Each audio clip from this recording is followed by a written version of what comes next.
Fala pessoal do DI Talks, queridos alunos, queridas alunas, você que está no YouTube, no Spotify, no Apple Podcasts, no Google Podcasts, onde quer que você esteja, seja muito bem-vinda, muito bem-vindo. Estou aqui com um cara que você vai ficar impressionado com a história dele, com a experiência dele e com o quão especialista ele ficou numa coisa que está tão generalista aqui no Brasil, né? Eu admiro muito a experiência dele porque ele está muito especializado no desenvolvimento, né? Então tem a parte estratégica, mas tem a parte do desenvolvimento. Mas como eu falo demais, eu vou deixar ele se apresentar. Eduardo, muito obrigado por aceitar o convite. Fica à vontade para falar com o pessoal. E assim, sem medir o tempo, conta como você começou sua carreira e como você chegou nesse ponto. E dali a gente começa, né, a trocar uma ideia. Tem algumas perguntas aqui para te fazer. Bem-vindo, muito obrigado de novo. Ok, bom dia pessoal, bom dia Alan, obrigado demais pelo convite, né? Como estava falando aqui, eu sou admirador do trabalho aí que a BAC faz e todo esse esforço de unir a comunidade de design instrucional, né? Para começar a falar sobre meu trabalho, eu gosto de brincar com aquela ideia de quando eu cheguei aqui era tudo mato, né? Então, é uma coisa que um pouco a experiência vai dando pra gente, né? Mas quando eu cheguei lá em 2006, 2007 mais ou menos, comecei a trabalhar nessa área. Não vou dizer que era tudo mato, né? Porque já existia aí uma internet já, né? Sim. Nascente, já existia algumas coisas um pouco parecidas com o que a gente tem hoje, né? Assim, já existia algum início de rede social, o YouTube estava começando naquela época, mas enfim, a cultura das empresas era muito diferente, né? Então, eu mesmo não sabia que existia essa área de trabalho e eu era aluno de letras na época, eu estava no primeiro, segundo ano e aí eu entrei num programa de estágio de uma empresa que eu tenho muito carinho e consideração, que é a TOTS, na época se chamava Microsiga, e por 1 ou 2 anos mais ou menos eu fiquei trabalhando lá como revisor de textos. Então eu era estagiário de letras ali que revisava o texto das apostilas, dos materiais didáticos que a empresa criava para treinar os clientes dela, né? E aí eles criaram uma fábrica de educação à distância, eu lembro que foi uma coisa que, assim, foi bastante primórdios mesmo ali, né, de trabalho de educação online.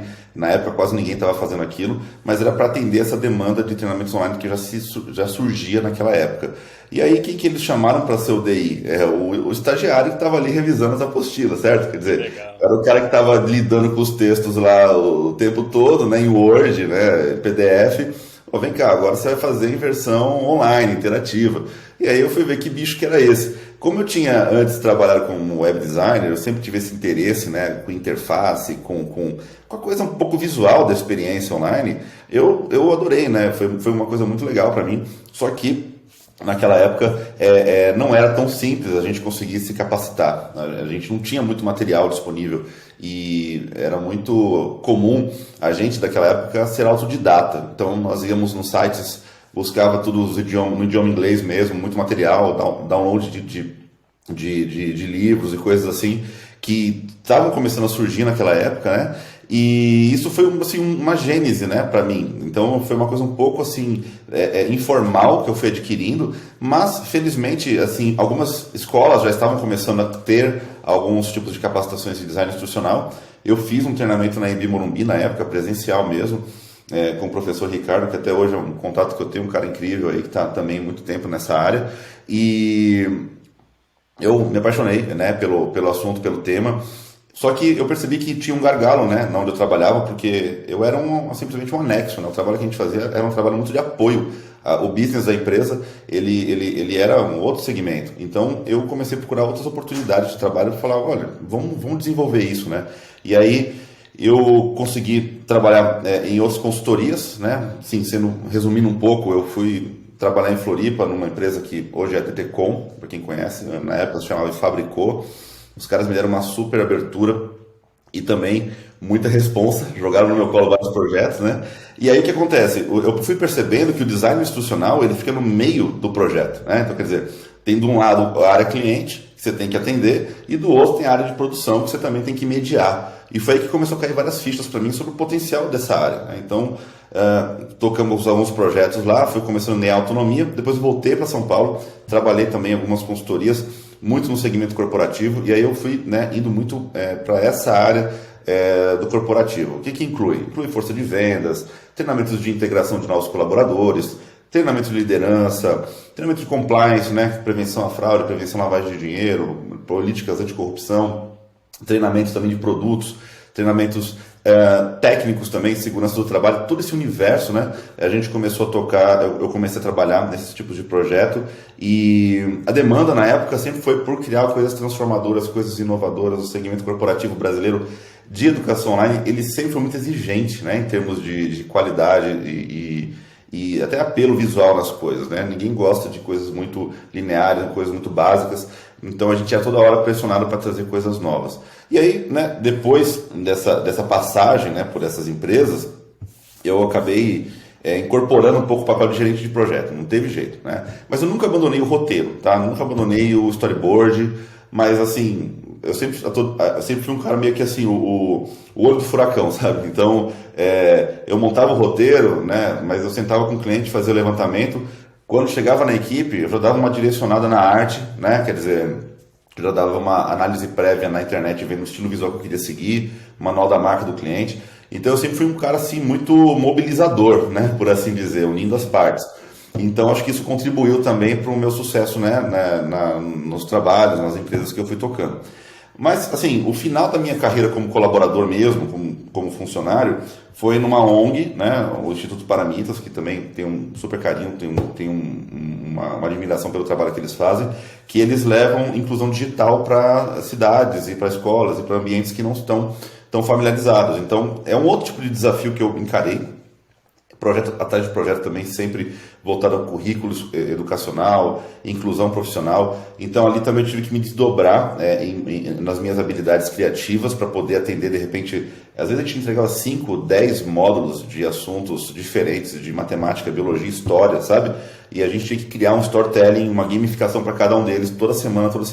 Cara, isso me deu uma casca lá em meados de 2014, mais ou menos, que eu trago comigo até hoje, essa experiência que eu fui adquirindo, né? Então, quando chegou lá mais ou menos em meados de 2014, eu comecei a tocar a empresa individualmente, né? Então a gente criou uma identidade própria. Embora os celulares eles já estivessem inteligentes, né, com smartphones e iPhone desde 2007, foi em 2014 mais ou menos que começou a haver uma migração muito forte, assim, um desuso do Flash na época, a tecnologia Flash, para quem lembra, e a ascensão do HTML5. Olha só, isso aqui hoje ninguém fala mais sobre isso, mas na época era um big deal, né? Era uma mudança. E aí a gente pegou essa mudança e eu criei um time que já fazia tudo em HTML5, sabe? Já fazia tudo para dispositivo móvel, e eu criei uma empresa com uma identidade já em torno dessa mudança, sabe? A gente pegou a mudança do Cardume, por assim, a posição que o Cardume estava indo, a gente tentou entrar um pouco lá na frente, entendeu? E isso foi muito bom para a gente, porque isso abriu portas. Então, a minha entrada no universo como empreendedor, como consultor, foi, né, nessa mudança de tecnologia, e onde a gente abriu portas em alguns clientes interessantes, né? Então, por exemplo, o HSBC foi um dos clientes que a gente conseguiu abrir, outras ONGs, né? Na época eu estava muito envolvido nessa parte, conseguimos fazer alguns projetos. A gente ainda estava criando uma identidade própria, então eu ajudei a montar algumas plataformas educacionais, sabe? Ajudei a montar aplicativos para algumas farmacêuticas. Então eu estava experimentando de tudo, sabe? Fizemos uma porção de projetos que hoje eu nem tenho mais assim no portfólio, porque eram coisas muito diferentes, sabe? Tipo banco de questões para uma certificação X, assim, sabe? Essas coisas customizadas mesmo, a gente botava a mão no código mesmo, fazia essas coisas. Então, como eu falei para vocês, eu comecei a atuar como, né, empreendedor mesmo, mas não larguei o storyboard. Na verdade, eu não larguei o storyboard até hoje, né? Então, tipo, aqui se você for ver meus post-it aqui de trabalho que eu tenho que entregar, tem roteiro ainda, né? Eu monto roteiro, faço, porque realmente é a paixão que eu tenho. Aí, só chegando aqui já, né, meados agora da nossa década, né, do que a gente tem feito, eu sempre fui muito fã de ferramentas de autoria, muito fã. Articulate, Captivate, iSpring, sabe? Se você não conhece, dá uma buscada, entra nesse mundo, descobre que existe, que vocês, como design institucional, vocês precisam saber que isso, pelo menos que isso existe, né? E eu sempre gostei muito de extrair o máximo dessas ferramentas. Essas ferramentas, elas, no Brasil, passaram por um pouco de sufoco para serem bem aceitas, na verdade. Porque, como eu falei para vocês, a demanda, né, corporativa de aprendizagem digital sempre foi muito exigente em termos de personalização, de riqueza visual. E na época, essas ferramentas elas eram um pouco simples. Então, elas criaram um pouco de um estigma como sendo um produto de segunda categoria. Mas isso não mais, né? Eu acompanhei a evolução delas e hoje a gente domina esse assunto, a gente ensina o mercado e os meus clientes a utilizar as ferramentas também. A gente treina aí mais ou menos uma turma por mês, né?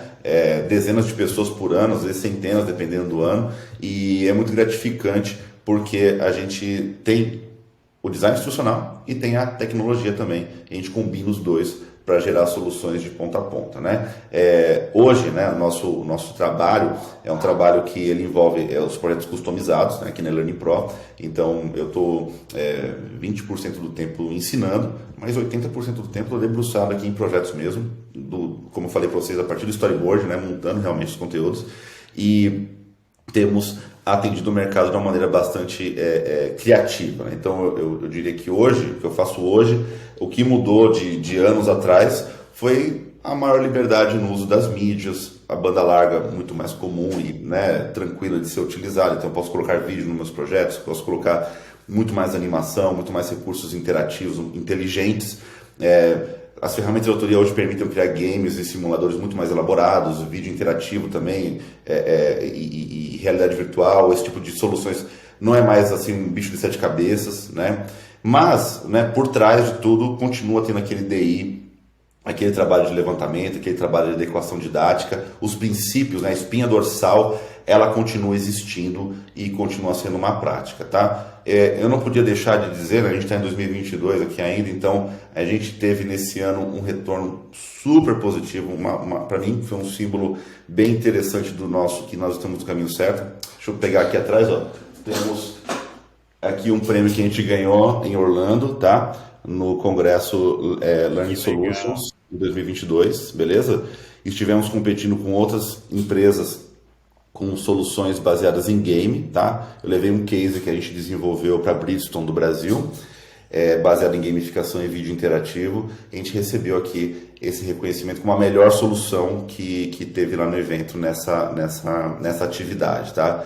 Para mim é muito interessante trazer isso, não como uma conquista só pessoal, mas uma conquista como brasileiro, né? Num segmento, como eu falei para você, que lá atrás a gente estava, sabe, capinando mato mesmo, um terreno baldio, e hoje está aqui podendo trazer isso aqui para o mercado brasileiro, né? Então, é uma jornada maluca, né? Teve muita coisa que eu acabo não falando aqui, mas assim, tem projeto que dá certo, tem projeto que não dá certo, tem projeto que vai fluido, tem projeto que faz uma barriga e você fica patinando. Tudo isso serve como aprendizado, né? Muito aprendizado.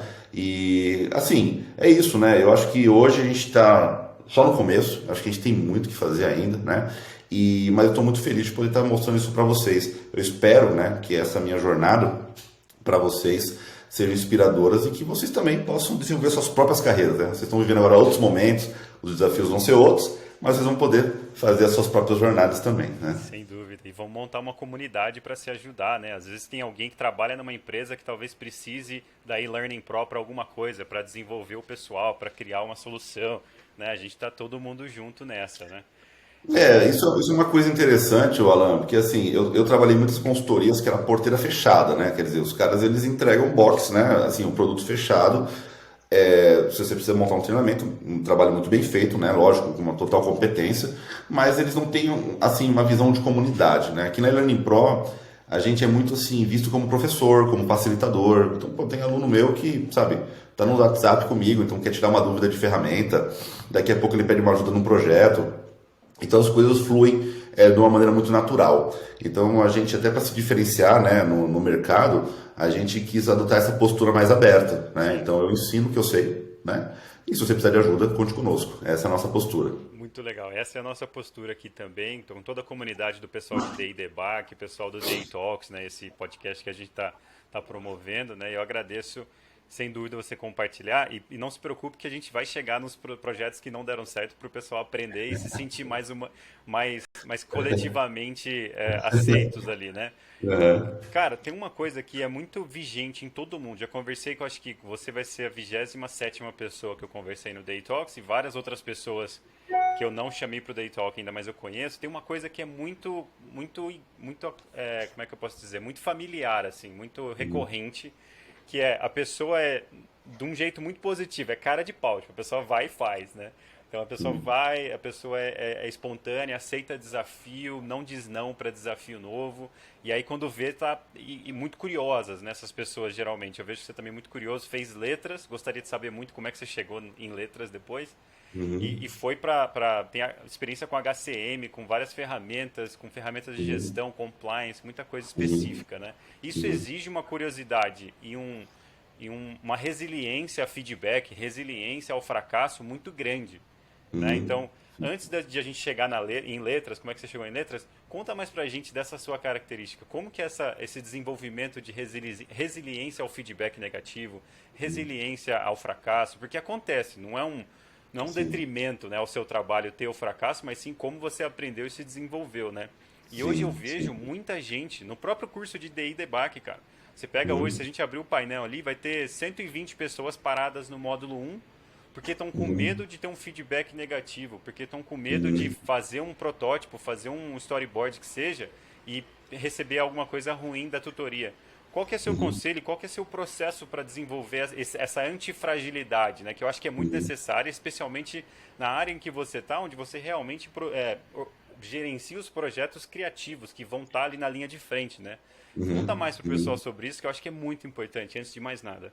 É assim, eu acho que hoje a gente, assim, primeiro, o ser humano ele tem várias inteligências, né? Tem gente que tem uma inteligência mais intelectual, tem gente que tem uma inteligência mais emocional, relacional, e eu acho que isso nem sempre é tão valorizado, sabe? Às vezes a gente tá tão centrado, sabe, em poder ser aprovado numa prova, né? Que a gente não sabe o valor que a gente tem em lidar com outros tipos de situações, sabe? Tipo, eu tive alguns fracassos na minha carreira antes de entrar no aprendizado digital, principalmente na área de marketing, né? Quando eu tentei trabalhar com publicidade e não deu muito certo, sabe? E eu fiquei com aquilo na cabeça, entendeu? Tipo, pô, será que eu sou um fracasso? Será que eu não sou um cara legal para isso? Eu tentei ser programador também, eu juro que eu tentei. Baixei livros, comprei livros, estudei e, cara, meu código não funcionava, saca? Então, tipo assim, é frustrante. Então, eu acho que assim, a gente até se encontrar passa realmente por algumas frustrações, né? Mas, né, se eu pudesse dar um conselho para quem tem esse medo da falha, né, eu acho que existe uma, como diz aquele cantor lá, o Gonzaguinha, né, a beleza de ser um eterno aprendiz. Né? Eu Aham. acho que a gente tem que ser aprendiz é legal, cara, sabe? Ser iniciante em algo é muito legal, saca? E você receber um feedback negativo não é de forma alguma um sinal de desistência para você, sabe? Existe até aquela coisa, né? Quando a gente faz um treinamento online, às vezes a gente não gosta de fazer um feedback muito negativo para a pessoa. É mais um Uhum. feedback corretivo, redirecionador. Exato, é. Né? Às vezes, inclusive nos produtos que a gente faz, existe a tal da resposta meio certa. Quer dizer, às vezes o cara está certo em uma coisa, mas não em outra. Aí você dá um feedback falando, olha, você acertou nisso, mas errou naquilo. Entende? Então, quer dizer, ninguém está 100% certo ou 100% Exato. errado. Eu acho que a gente tem que ter essa postura de aprendiz e quando receber um feedback negativo, tratar como aprendizado, não como uma porta se fechando, sabe? Eu não sei se eu estou conseguindo passar aqui meu conceito, mas às vezes, né, a gente precisa criar essa casca mesmo, Boa. entendeu? Então eu acho que isso não tem como correr, né, disso. E a E na definição verdade, do que é negativo, né, Eduardo? Às vezes a gente tem essa experiência escolar ali do ensino básico de que se não for 10, se não for 100 a nota ou não for um A, isso é negativo, mas isso não é necessariamente verdade, né? muitas pessoas usam esse termo antifragilidade, né, resiliência, né, ou adaptabilidade. Eu acho que a adaptabilidade é uma coisa fundamental para os dias de hoje, sabe? Se você for pegar para um trabalhador do começo da primeira metade do século XX, qual que era a melhor característica que ele tinha que ter? Estabilidade. Né? Então, o cara ele trabalhava na mesma empresa, se aposentava com 40 anos, 40 e poucos anos e tal, tinha alguns direitos e tudo mais. O cara não tinha grandes sonhos, grandes liberdades, grandes transformações, mas ele tinha a estabilidade. Hoje, né, pulando para o século XXI, a gente abriu mão de algumas coisas, infelizmente também, nem tudo são flores, né, claro, né, porém é um novo conjunto, né, um novo mapa que a gente tem para desbravar com novas regras. Eu diria que a regra da adaptabilidade, né, é muito importante, junto com essa antifragilidade, essa questão de resiliência, né, eu acho que a postura de aluno é uma postura privilegiada, sabe? O fato de você estar disposto a aprender, poder errar, né, e melhorar a partir do seu próprio erro, eu acho que é isso que nos torna tão diferentes de outros seres vivos que estão aqui na Terra e que não têm, digamos, essa capacidade, né, que a gente tem de aprender e de se desenvolver. Né? É uma postura que eu tenho sempre levado, né, nos meus projetos. Toda vez que eu entro num projeto novo, eu sou aluno, estou vendo aquele assunto muitas vezes pela primeira vez, né? E eu acho que isso é uma brutal vantagem, se você for olhar, sabe? Porque você pode estar adquirindo esse novo conhecimento e melhorando, né? E é isso, assim, só para amarrar bem, eu acho que o feedback negativo ele não é uma porta se fechando, eu acho que é uma oportunidade para você aprender, sabe? E você deve usar isso como um ponto a seu favor, ao invés de ser um grande medo, né? Para você não agir. Acho que o pior medo é o medo de ficar parado. Sensacional. Tem uma coisa que eu gosto muito de fazer. Ninguém necessariamente gosta de receber um feedback corretivo ou negativo, né? Mas uma coisa que eu gosto de fazer é fazer uma retrospectiva, né? Então, estou fazendo um projeto. O que deu errado? Reúno a galera que está nesse projeto comigo e a gente olha para trás. Ó, demorou para fazer a página de vendas, demorou para terminar o roteiro. O que aconteceu? E a gente tenta corrigir os processos com base nisso, né? Na Uhum. vida de estudante, dá para fazer isso também. Então, sei lá, Uhum. terminei um curso X, ou terminei o módulo tal do curso de DI Uhum. Debug. O que deu errado É, aqui? Né? Qual que foi o feedback da tutora que está diferindo, ou tá muito divergente do que eu fiz? Aí você volta para a aula, assiste e aprende aquilo, né, cara? Tudo agrega, né?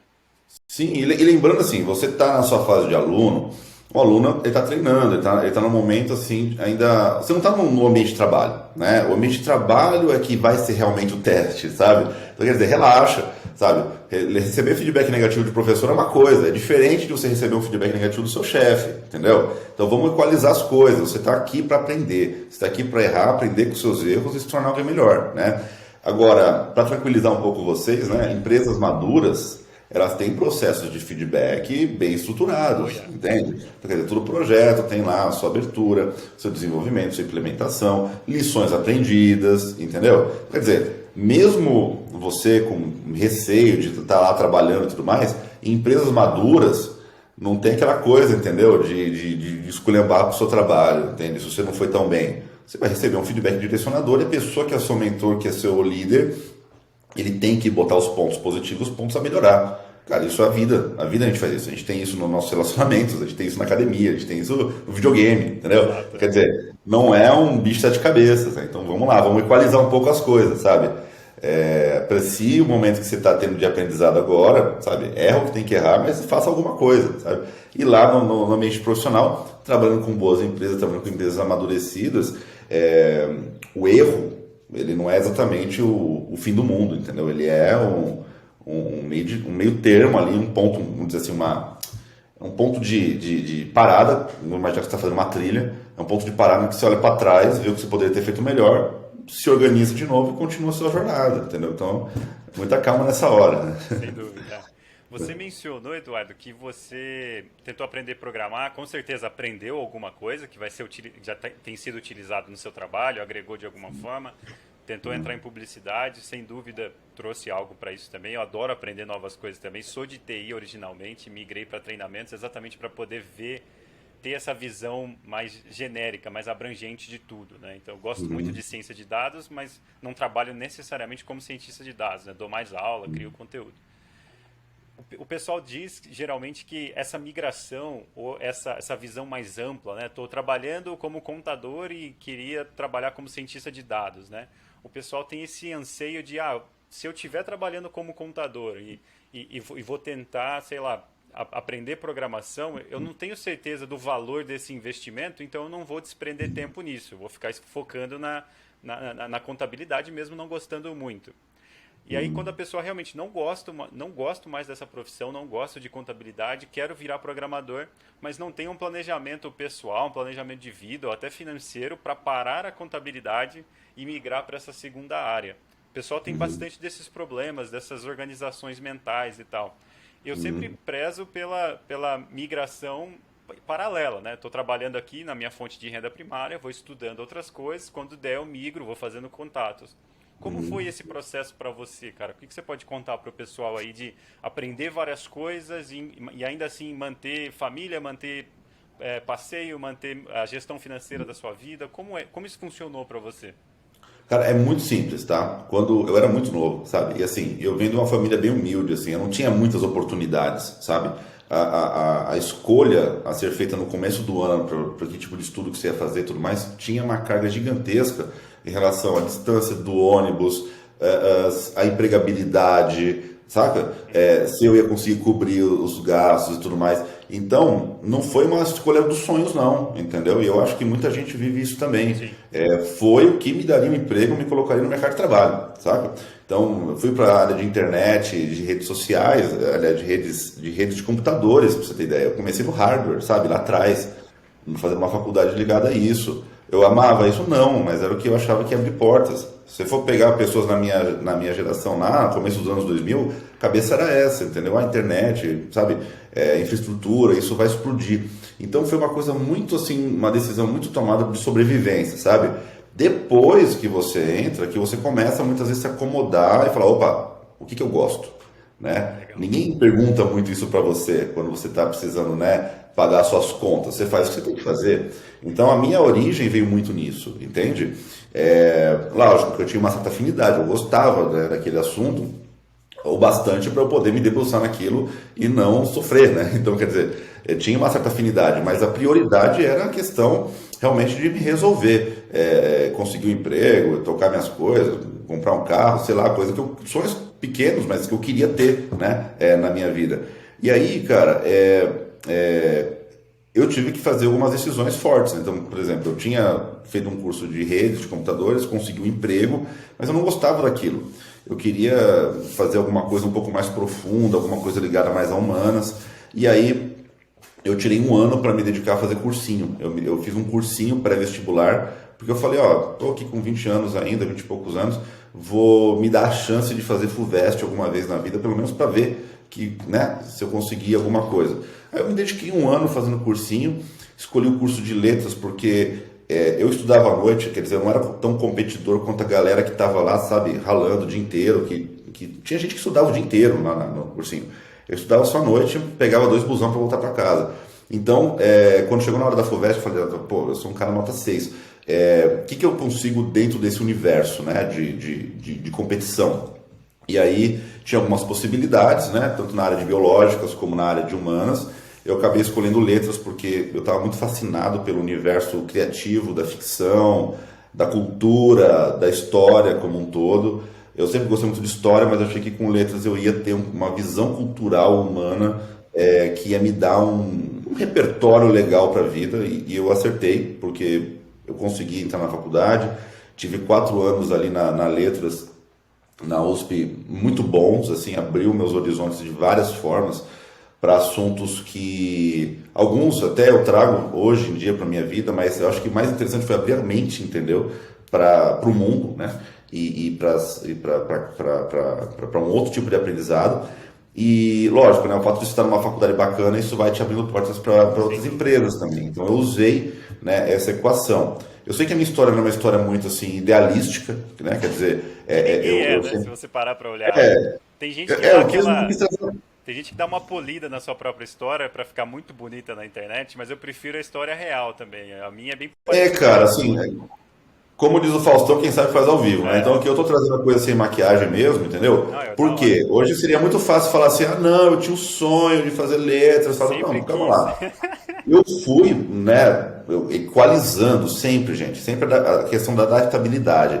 Gostava de letras? Gostava, claro que eu gostava. Mas eu sabia que, tipo, medicina ia me dar muito mais, digamos, posicionamentos, mas assim, eu não tinha condição de entrar numa faculdade dessa. Eu tinha um ano para mim conseguir pra ser aprovado, né?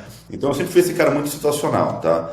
Pessoal, toda essa história que eu tô contando é pré-DI, tá? Eu não sabia nem que existia design instrucional nessa época, saca? Então foi os primórdios de uma vida, né, do Eduardo, tentando se encontrar profissionalmente, né? Então, lógico, isso foi mais ou menos meados de 2004, né? Lá para 2006, que aí sim aconteceu aquela virada de chave, onde eu entrei na empresa. A empresa tinha uma cultura legal de desenvolver estagiários e, né, novos entrantes. E aí o Eduardo, que entrou como revisor de texto, saiu como design instrucional, e aí o resto vocês já ouviram aí, entendeu? Não, sensacional, Eduardo. Era exatamente o tipo de história que eu gosto de passar pro pessoal. Porque hoje em dia a internet está bombardeada daquela ideia de coach, de coisa perfeita, de uma meritocracia que só vale para quem é herdeiro, uns negócios que eu não gosto. Eu também venho de família muito humilde e dou muita palestra em escola pública, sabe? E uma coisa que Sim, eu gosto de falar é, você vai nascer num pântano, você não escolhe onde você nasce, você pode nascer num pântano, é difícil de nadar, é difícil de se mexer, de se locomover. tem algumas atitudes que você pode tomar rapidamente para sair do pântano e entrar num lago. No lago você consegue nadar mais de boa, mais tranquilamente, e lá você toma as decisões que você quer.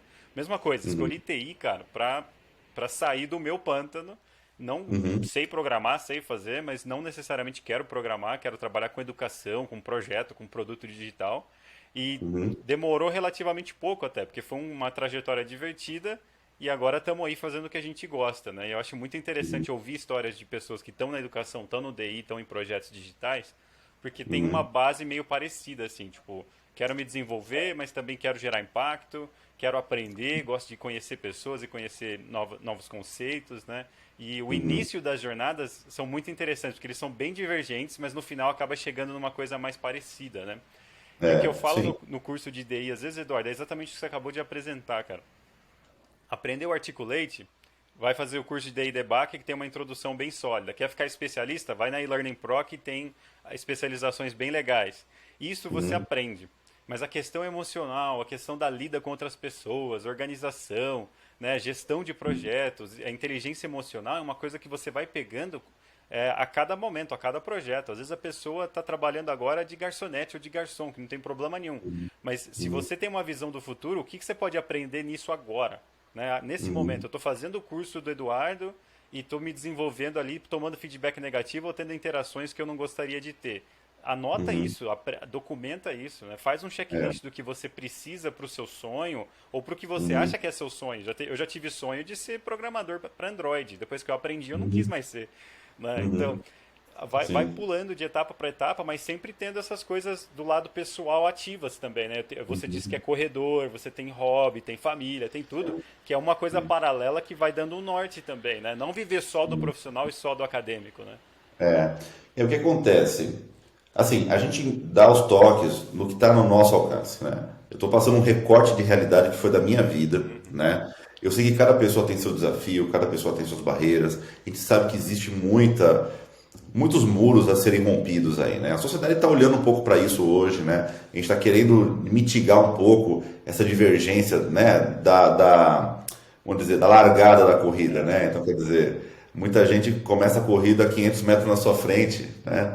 Pegando a metáfora da corrida aí que você Uhum. falou. Agora, eu acho que dá para a gente ajustar um pouco a largada para ser um pouco mais igual. Porém, a gente não pode garantir que todo mundo chegue no mesmo Exato. lugar.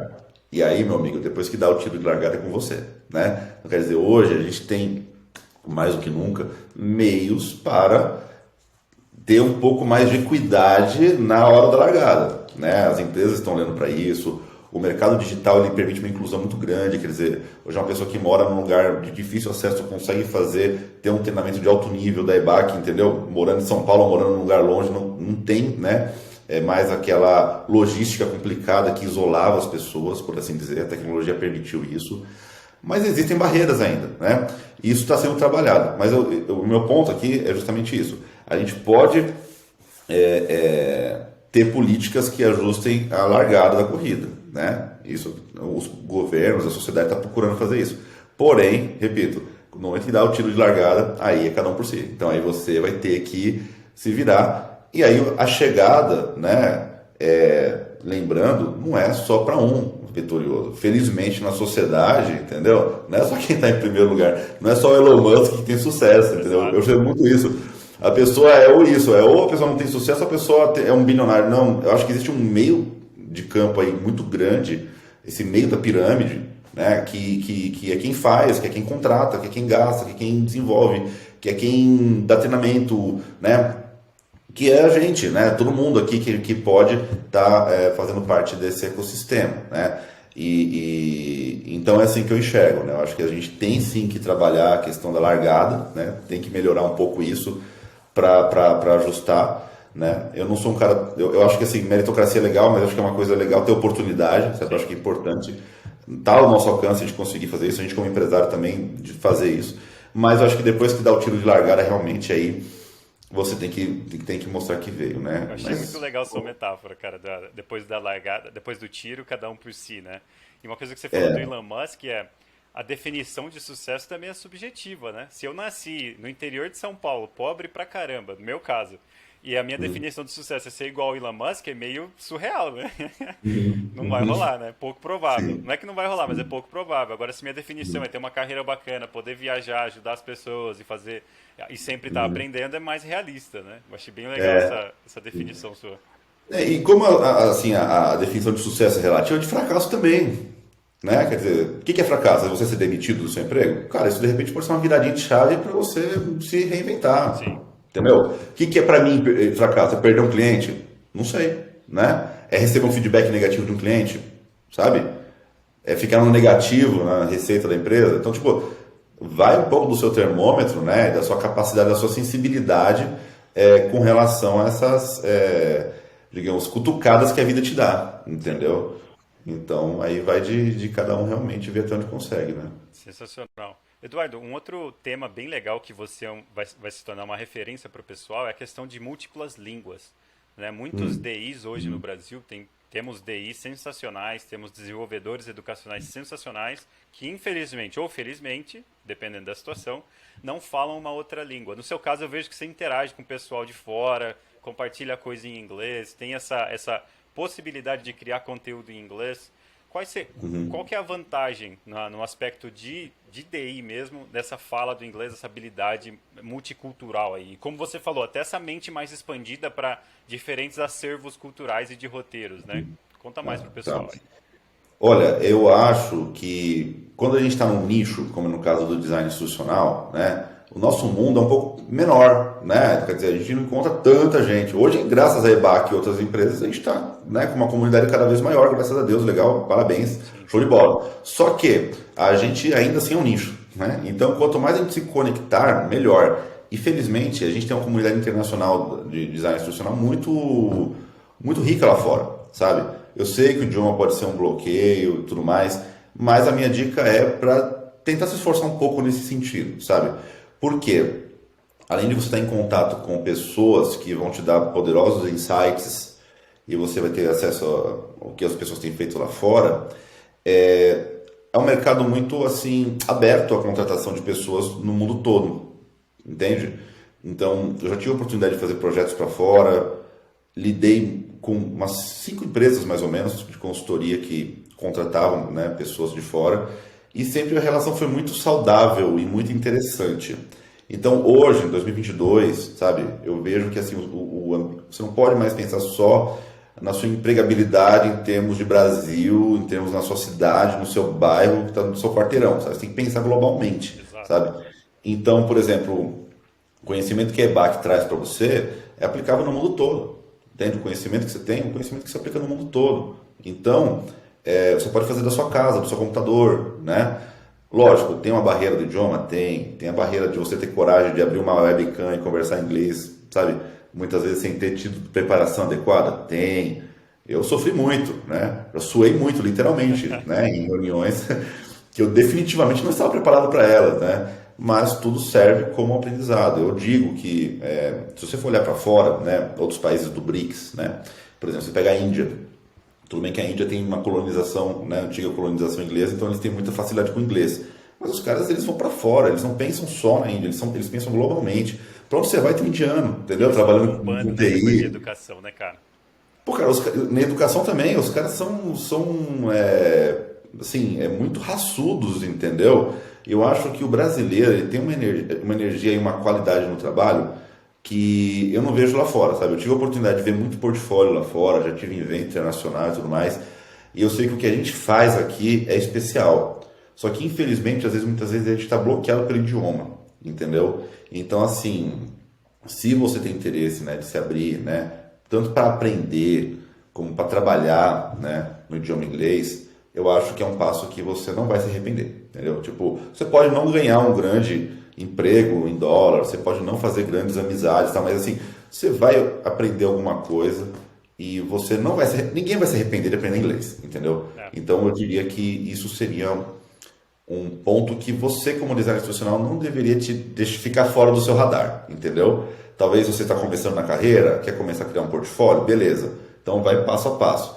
Mas não tira isso dessa sua possibilidade, entendeu? Porque a comunidade lá fora é muito interessante, o feedback deles é incrível e o trabalho com a qualidade que o brasileiro faz faz diferença, entendeu? Tipo, o que a gente faz aqui, muitas vezes o que a gente chama de nota 7 aqui é 10 lá, Exato. tá? Dependendo de onde você atende. Eu digo isso por experiência no que eu tenho visto, né, no que a gente tem feito. Então fica aí essa dica, né, para quem está começando, não é difícil, nada difícil você conseguir expandir seu trabalho para fora do Brasil. E Isso não é vai fato. longe, né, Eduardo? Eu bati um papo com o Alexandre Salas, que ele é referência de DI lá nos Estados Unidos. Ele é da Flórida também, se eu não me engano. Tá gravado aí o papo, foi um dos que eu postei mais recentemente. E ele fala que o pessoal de DI lá seria o quê? O analista educacional aqui em termos de habilidades. Começa com US$ 4.000. E hoje as leis trabalhistas estão permitindo que você trabalhe aqui do Brasil. Eu mesmo trabalho numa empresa canadense, sou full-time, estou aqui no Brasil. Né? Então, as leis estão se flexibilizando. Então, se você consegue se comunicar, né? Se você consegue trocar uma ideia, entender uma estratégia em inglês ou uma outra língua que seja, se tiver um investidor aqui no Brasil, eles precisam de alguém que entenda da cultura local e consiga se comunicar, né, com as pessoas que vão operacionalizar essa nova empresa, essa nova estrutura. E não vai longe. Eu só entrei na EBAC, praticamente falando, por conta da habilidade de TI que eu tinha, por conta do DI também, design instrucional, mas eu acho que acima de tudo era a habilidade de me comunicar com os investidores e com o CEO, que não falavam português. Né? Então, até no Brasil você vai se destacar e vai ter uma oportunidade melhor se você conseguir se comunicar com mais pessoas. Né? Então, o inglês é sensacional. Eu acho muito legal profissionais como você, Eduardo, que conseguem ter essa multiculturalidade. Assim, é uma coisa que eu também gosto muito de ter. E vale a pena, pessoal. Façam esse investimento. Tem material de graça na internet. Eu acho que o problema do brasileiro não é competência, não é sotaque e não é falta de conteúdo para aprender. É uma vergonha. Eu já tive escola de inglês e o pessoal tem uma vergonha assim de se expor muito grande, né? Então assim, ó, se você for no canal da Edu Digital, por exemplo, você vai ter uma playlist inteira de todo o material que eu usava na minha escola de inglês. Eu estou postando cada vez mais lá, estou publicando tudo de graça para você fazer. Então não é falta de conteúdo, né? É falta de se expor. Assim, essa questão, né, esse sentimento um pouco vira-lata que a gente tem, né, isso é uma coisa que acontece em todas as áreas, mas uma coisa que eu pude perceber é que a cara de pau prevalece, tá entendendo? Então, tipo assim, por exemplo, o idioma inglês é o mais falado no mundo. Você acha que o americano não ouve N sotaques no dia a dia dele? É, Imagina, na Flórida, que você falou. Você vai lá em Orlando, onde tem os parques, vai gente do mundo todo. Você acha que o chinês não fala com sotaque? Você fala que o mexicano não fala com sotaque americano, né? O indiano. Você quer falar como um americano dos Hamptons? Não vai rolar, não cara. rola. Você é a parte da sua identidade. Você é latino, você tem um domínio intermediário do inglês e faz um bom trabalho. Sabe qual que é o idioma que o DI fala? É o idioma do design instrucional, é o idioma lá do ADDIE, se você seguir esse método de projeto, certo? É o idioma, né, do SCORM, do LMS, a terminologia do mundo profissional que a gente trabalha, esse é o nosso idioma. Agora, o sotaque aqui, faltou uma palavra ali, cara, se você supera isso, você vai longe, entendeu? E aí, primeira reunião vai ser nota 4, a segunda reunião vai ser nota 6, seus e-mails vão melhorando, entendeu? Então, eu acho que esse medo, né, que a gente tem muitas vezes, ele é infundado e eu acho que o brasileiro tem muita essa espontaneidade. Então, se você se joga um pouquinho mais, você é recompensado, sabe?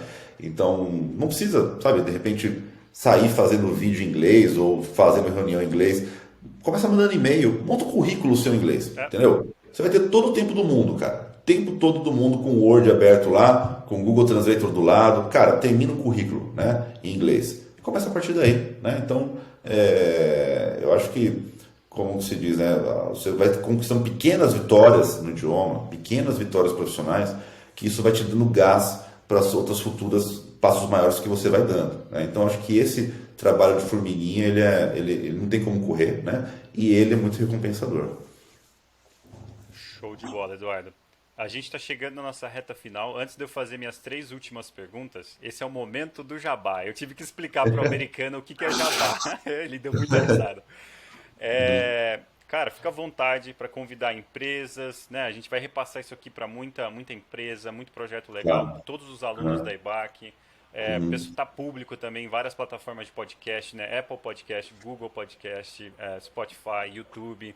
Tá, Então, tá. B2B, B2C, como o pessoal pode te achar, quais são os serviços que você entrega para o pessoal e faz o seu jabá aí. Beleza, olha, tem que ter. É a hora do pitch, tá bom.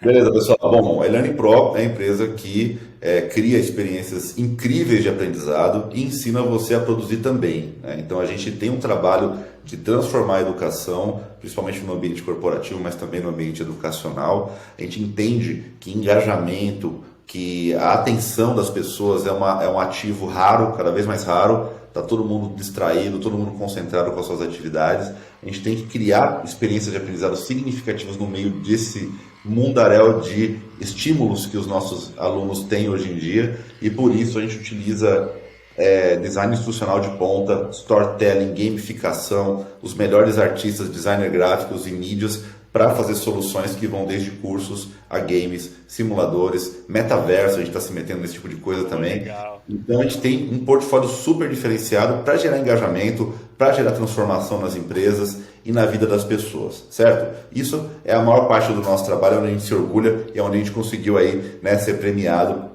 no trabalho que nós realizamos. A outra parte da nossa atuação é justamente ensinar as pessoas a compartilhar. A gente compartilha aquilo que a gente sabe, né? Então a gente ensina as pessoas, a gente tem nossas capacitações sobre storytelling, sobre gamificação, sobre Articulate, sobre a Spring e outras ferramentas de autoria. Então a gente instrumentaliza empresas e pessoas a também terem a sua capacidade de produzir o próprio aprendizado digital. A gente entende que isso cria um ciclo virtuoso e tem funcionado em todo o território brasileiro, também fora do Brasil. Então a gente já prestou serviços para o Walmart, para a Bridgestone, para o McDonald's, para Liberty, Allianz, Banco Itaú.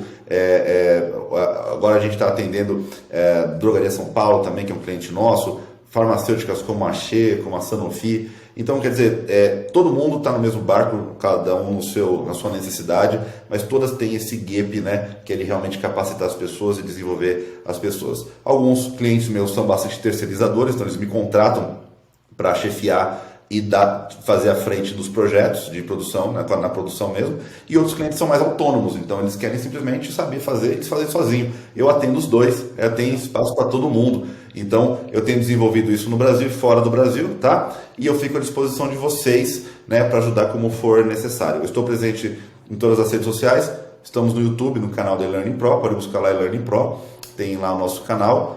Também estamos no Instagram, eLearning Pro Oficial, busca lá que vai aparecer o nosso perfil. Estou no LinkedIn, então meu nome é Eduardo Leopoldo, se quiser me adicionar como pessoa física pode, mas também pode seguir o canal da eLearning Pro no LinkedIn, certo? Acredito que sejam só essas redes sociais no momento que a gente está, né, trabalhando principalmente, a gente não está no Facebook por enquanto, mas essas aí já dão bastante trabalho para a gente. Opa. E nós estamos aí sempre divulgando, compartilhando o que a gente sabe. Tem alguns e-books criados, né? A gente fez um pequeno guia de produção de aprendizado digital para empresas. Vai lá no nosso site, baixa o PDF de graça. Eu estou criando agora um material específico de Articulate. Estou criando conteúdo um pouco mais avançado sobre criar interatividades no Articulate Storyline. Isso é um outro assunto, um assunto um pouco mais técnico. Mas quem me segue, quem estiver conectado com a gente, vai ter em primeira mão esse e-book para download gratuito. Então, se quiser já começar a seguir, vocês já vão estar na área VIP ali para poder receber em primeira mão, tá bom? Então fica aí esse convite para a gente fazer acontecer em 2023, 2024 e daí para frente. Os links, todos os links do Eduardo vão estar na descrição do vídeo e na descrição das entradas de podcast, então não se preocupem se você não pegou alguma coisa, tá bom? Todos os links estarão lá. Toda segunda-feira eu posto um episódio novo, então você vai ver esse episódio provavelmente nas minhas redes e nas redes do Day Talk também, com todos os links do Eduardo e da eLearning Pro. Show de bola, Eduardo. Cara, as minhas últimas perguntas têm mais a ver com seu dia a dia, né, seus relacionamentos, seu processo de atração de clientes e autodesenvolvimento, né?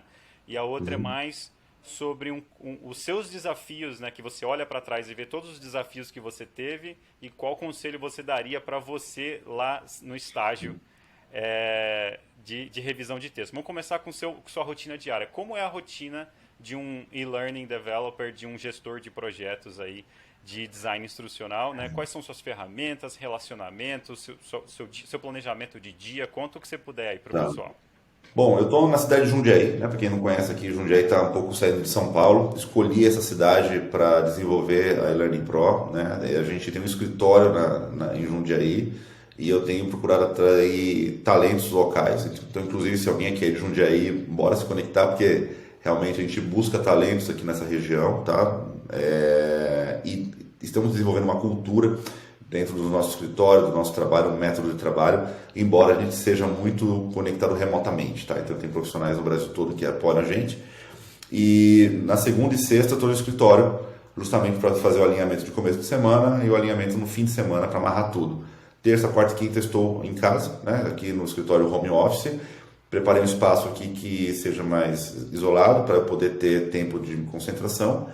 Como vocês sabem, o trabalho do DI, 80% do tempo está focado, então a gente tem um trabalho aí de mais um pouco introspectivo, mas 10% do meu tempo eu estou lidando com a equipe, 10% do tempo também estou lidando com a área demandante. Então, toda hora estou fazendo call, toda hora fazendo alinhamento com o cliente, né?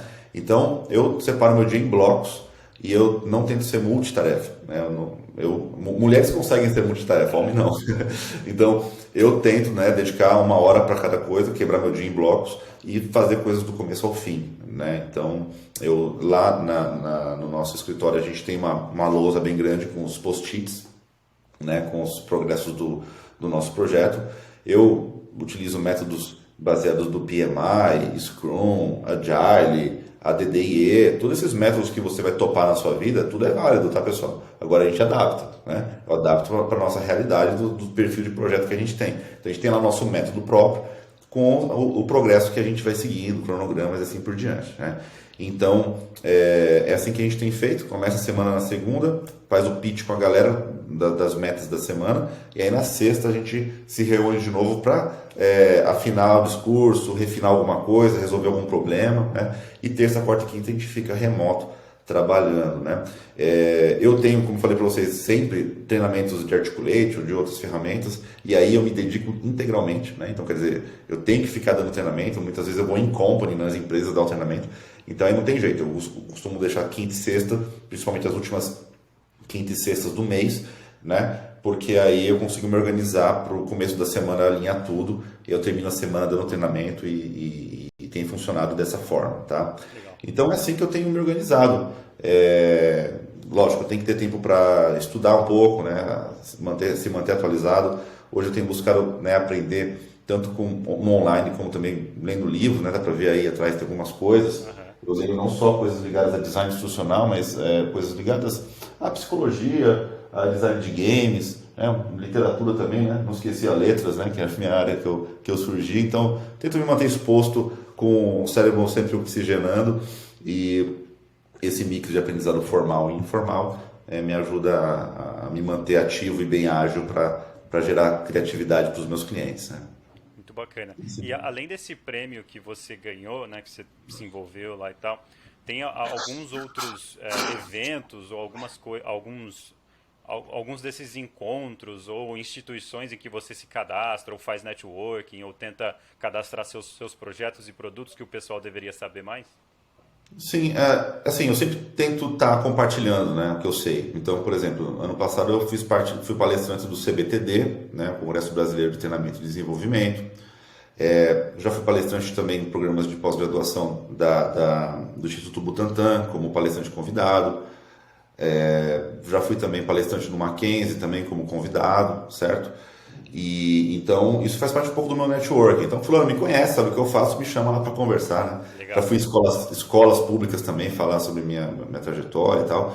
Então isso é legal, né? A gente sempre está fazendo. Eu procuro, aí de uma forma mais formal, documentar o nosso progresso e tudo que a gente faz nas redes sociais. Então, estou considerando hoje, digamos, o meu LinkedIn meio como meu portfólio, né? Eu estou aproveitando as redes sociais, a capacidade de alcance delas como meu registro, por assim dizer, né? A gente tem nossos portfólios mais privados, que eu mostro para cliente alguns projetos, porque a gente tem sempre questão de confidencialidade, mas conforme a gente vai tendo a liberdade de mostrar uma fração ou outra, a gente tem em casos especiais quando é relevante, né? Então, é assim que a gente tem feito. Eu tenho, assim, paixão também pelo presencial, sabe? Eu acho que depois de 2 anos de Covid aí, tá todo mundo querendo um pouco se encontrar, então tô de olho em coisas mais presenciais, olho no olho, assim, eu gosto, né? Apesar de eu ser o cara do online, eu acho que essa mescla é o que gera, né, a riqueza. Então, tô de olho em participar de mais eventos. Vamos ver se em 2023 a gente se cruza mais aí, né? Oh, com Nas certeza. oportunidades que vão surgir. Bacana. Eu tô em Campinas, qualquer dia eu vou te chamar e vou aparecer no seu escritório em Jundiaí. Você Aí tá do tem que lado, falar. hein? Você tá do lado. União aqui no interior. Bora, bora. Cara, e a minha última pergunta, e aí depois você fica à vontade para falar do que você quiser, mas minha última pergunta oficial é, olhando para trás desde o momento que você falou que entrou na indústria, na verdade você teve outras experiências, né? Então, desde a da sua primeira experiência profissional, acadêmica, que seja, mas aquele momento que você estava revisando textos, quais foram os desafios, as coisas que te desmotivaram, como você contornou elas e que conselho você daria para o pessoal com base na sua experiência, claro, assim, quais foram os aprendizados de cada etapa que você consegue lembrar, assim? Tá. Eu acho que as coisas que me atrapalharam muito, que me frustraram muito, foi as coisas de, assim, o não e as portas fechadas. Aquela coisa assim, eu não gostei do que você fez. E assim, só isso. Não vem o direcionamento, não vem o aprendizado, não vem nada. Então eu encontrei isso algumas vezes em alguns momentos da minha carreira. E isso realmente foi, tipo, traumático em alguns momentos pra mim, entendeu? Tipo, putz, cara, eu não presto, né? Eu não sirvo pra isso. Todo mundo passa por isso em algum momento, Com né? certeza. Eu acho que essa sensação de porta fechada, eu não sou bom bastante, eu acho que ele é um veneno muito pra gente, entendeu? Eu acho que tem que ser assim, você não foi bem nisso, 3 pontinhos, mas veja aqui o caminho que a gente tem que ir. Às vezes você não vai encontrar isso no seu primeiro emprego, às vezes você não vai encontrar isso no seu segundo, mas quando você está com uma empresa, um ambiente, minimamente com uma cultura que seja uma cultura de desenvolvimento, você percebe que o erro ele não é o fim das coisas, entendeu? Ele é um momento de aprendizado. Então, a minha recomendação para você é que você busque isso, entende? Busque a sua turma, sabe? Não é porque você fez um curso de DI, e aí você arrumou um emprego de DI, seu roteiro não estava legal, vamos admitir, não está legal, está começando agora. E aí a empresa foi lá e te mandou embora por causa disso, ou um feedback muito negativo. De repente você não achou sua turma ainda, entendeu? O problema não está na área, o problema está, de repente, você não está no ambiente certo, entendeu? Então eu diria isso, procurar um ambiente em que a cultura seja propensa a desenvolver as pessoas e não só a, digamos, avaliar, percebe? O momento da avaliação existe, mas o momento do desenvolvimento é o que tem que permear a cultura da organização, entendeu? Felizmente, o ambiente que a gente está não é um ambiente muito precarizado nesse sentido, tá? Geralmente, quem trabalha com design instrucional, com aprendizado, já está... As empresas, os departamentos, eles são mais voltados para o desenvolvimento de pessoas. Sim. Então, eu diria que é uma área que tem esse viés, né? E uma dica que eu dou, né, assim, para a sua jornada, é você ter muito carinho, cuidado para registrar, né, a sua evolução, entende? Eu acho que você, vamos supor, um DI de 1 ano de experiência, é totalmente diferente de um DI de 5 anos de experiência. Esse cara acumulou 5 anos de portfólio, de projetos, entendeu? Então tenta registrar isso, tenta manter isso, o histórico disso, sabe? Porque quando você for avaliado futuramente, você vai ter evidências para mostrar o seu progresso, a sua performance, entendeu? Eu acho que isso hoje muitas vezes vai até sobrepor um diploma que você teve há muitos anos atrás, entendeu? A sua experiência e como você superou problemas. Esteja preparado para entrevistas que virão no seu futuro, entende? Então ajuda você hoje, ajuda a pessoa que você vai ser no futuro, entendeu? Eu diria que isso é uma coisa que você pode fazer e que ninguém vai mandar você fazer isso, é uma coisa que você mesmo vai ter que se virar, entendeu? Sensacional. Bacana. É. Perguntinha bônus? Temos tempo? Manda, manda, claro. Cara, a maioria das pessoas com quem eu converso tem um problema muito grande. Você falou de gamificação, storytelling, engajamento, avaliações formativas e somativas, mas as pessoas até entendem o que são esses conceitos, mas às vezes elas não entendem como identificar o público-alvo. Né? Então, beleza, eu vou fazer esse tipo de material para esse pessoal mais maduro, mais intelectual, mais estudado, com pós-graduação, ou para uma criança, para um jovem, ou até mesmo para um adulto sem muito estudo, com trabalhos mais braçais. Qual que é o seu processo? Qual que é o processo da e-learning pro para identificar o público-alvo e conseguir fazer aquele storytelling, fazer uma gamificação, até mesmo uma identidade visual que seja exata para aquele público-alvo? Tá. Olha, eu acho que tem método para isso, sabe? E eu tenho a sorte, na verdade, do que a gente trabalha, geralmente o cliente ele já sabe o que ele quer e o público que ele quer atender. Então a demografia que a gente atende muitas vezes é um público 100 pessoas, né? 500 pessoas, às vezes 5 mil pessoas, aí é bastante, mas assim, todos são pessoas que estão entrando na empresa, ou todos são pessoas que têm acesso ao computador, todos têm uma faixa etária de 20, 40 anos. E tem um detalhe, se você trabalha no corporativo, muitas vezes o cara é obrigado a fazer o treinamento. Então quer dizer, a gente tem uma posição privilegiada, porque, independente do que você fizer, a pessoa vai fazer o treinamento. Mas isso não deve ser uma desculpa para você não zelar pelo seu público-alvo, tá? O que eu procuro fazer, né, é aquele método que o pessoal de marketing também utiliza, que é de personas, né? Então você cria uma persona típica que vai ser o guia, né? Então, por exemplo, você pega a mediana. Então, a mediana das pessoas vai fazer esse treinamento no ambiente de trabalho, por exemplo. Então, quer dizer, é bom que você faça sessões mais curtas do que 1 hora de treinamento. Quebra em partes de 10, 15 minutos, entende? Para a pessoa fazer um breakzinho aprendendo em partes mais digeríveis, né? Ou uma outra situação, eu tenho um público que não gosta de estudar, às vezes tem isso, né? Então você vai lá e cria um conteúdo que vai, digamos, ser menos maçudo, né? Você vai ter conteúdos um pouco mais organizados de uma maneira que fica um pouco mais play, né? E menos learning, por assim dizer. Mas, sendo mais objetivo, tá? Com vocês, para identificar esse público e desenvolver as soluções, eu gosto de usar a ideia das personas, mas eu não gosto de ficar estereotipando demais as pessoas, sabe? Porque cada um, né? Mesmo a gente às vezes hoje fala de gerações, milênio e tal, tem tanto milênio que não se enquadra no perfil do milênio, sabe? Geração Z e tudo mais, quer dizer, a gente acaba, né, tendo que pesar um pouco. E aí o que eu faço, gente? Hoje, quando você faz um aprendizado digital, você tem a possibilidade de usar várias camadas de abordagem, ok? Então, por exemplo, vou dar um exemplo para vocês, tá? Você pode fazer um curso com locução, por exemplo, que ele se reproduz automaticamente, certo? O cara assiste e ele vai reproduzindo automaticamente. Mas você também pode criar um menu lateral, sabe? Com a lista dos assuntos e o cara acessar na ordem que ele quiser. Percebe onde que eu quero chegar? Então, quer dizer, você pode atender aquele cara que é iniciante, mais passivo, quer aprender, ou aquele cara que está voltando e quer só pegar a parte que interessa para ele. Então, hoje, né, graças à tecnologia, você não precisa se apegar demais ferrenhamente a uma persona muito específica. Você pode abrir um pouco, sabe? Aí você vai ter um pouco para cada um. Quer dizer, você tem gameplay para quem quer gameplay, você quer o FAQ para quem é rapidinho, quer tirar uma dúvida, você tem um glossário, né? Você tem um PDF para download. Quer dizer, você não precisa se fechar demais, né? Então, quer dizer, eu faço, lógico, as minhas perguntas de levantamento, tenho uma ideia mediana de qual que é o público, mas se eu tiver que passar uma lição para vocês aí nessa sua pergunta, eu diria isso. Você pode fazer um produto que tenha camadas, que ele atenda diferentes públicos, sem você ter que se prender demais ferrenhamente a só a um perfil, entendeu? Sensacional. O Coursera faz muito isso, né? Você pode navegar tudo, mas vai ter que fazer a prova no final, ou fazer o projeto no final. Então seria legal que você soubesse do assunto, seja pelo curso ou pela sua experiência própria, né? Bacana. Exato, exato. Eu dei alguns exemplos aqui, meio de cabeça, entendeu? Mas dá para pegar cases e analisar. Muito legal. Né, mais aprofundadamente. Eduardo, muito obrigado por aceitar o convite, cara. Eu vou deixar o The Floor is Yours aí para finalizar. Se quiser deixar um recado pro pessoal, um conselho pro pessoal, um convite, vamos organizar um evento aí para chamar a galera.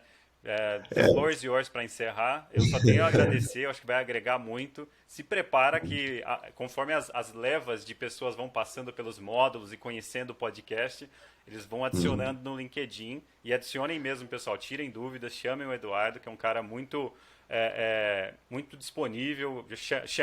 Adicionei no LinkedIn, chamei para vir ontem mesmo. E Foi de ontem para hoje, hein? Hoje já estamos aqui, então chamem ele lá. Eduardo, de novo, obrigado. Para encerrar, fica à vontade para falar o que você quiser aí com o pessoal.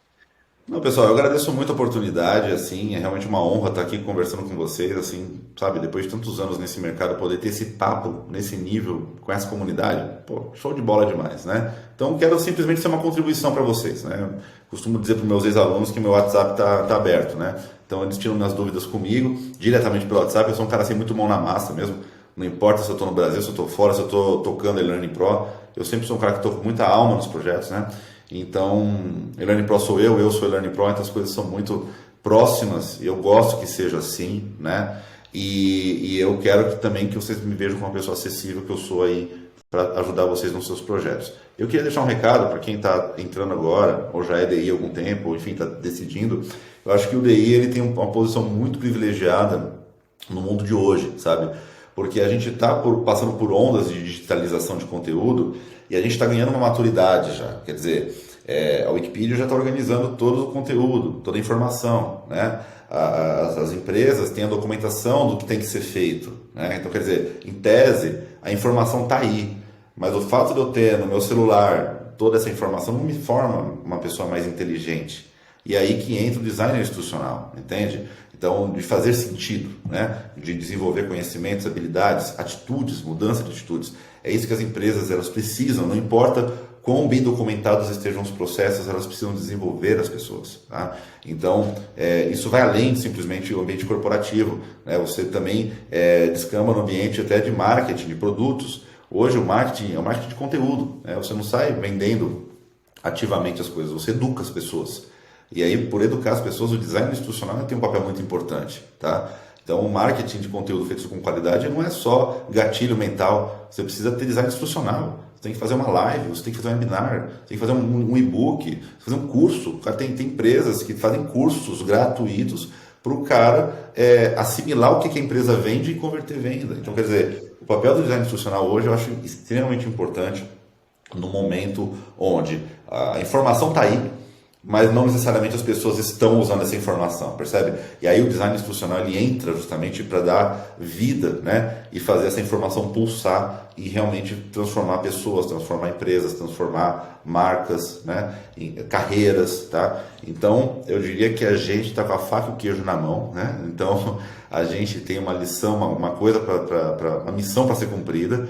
E a gente está só no começo, é o que eu falei lá no começo da nossa conversa, a gente está só no começo, eu acho que a gente tem muito trabalho para fazer, eu acho que no futuro a gente vai ver design institucional atuando em áreas tão diferentes como marketing, sabe? Em áreas tão diferentes como áreas de segurança, áreas de engenharia, porque o aprendizado efetivo, ele continua sendo necessário, não importa se você documenta de forma abstrata a informação, você precisa transformar isso em riqueza, e esse é o papel do design institucional, então tá na mão da gente fazer isso acontecer. Show de bola. Esse pedaço vai virar um corte, com certeza. Opa! Valeu, pessoal. Até a próxima. Valeu, gente. Até mais.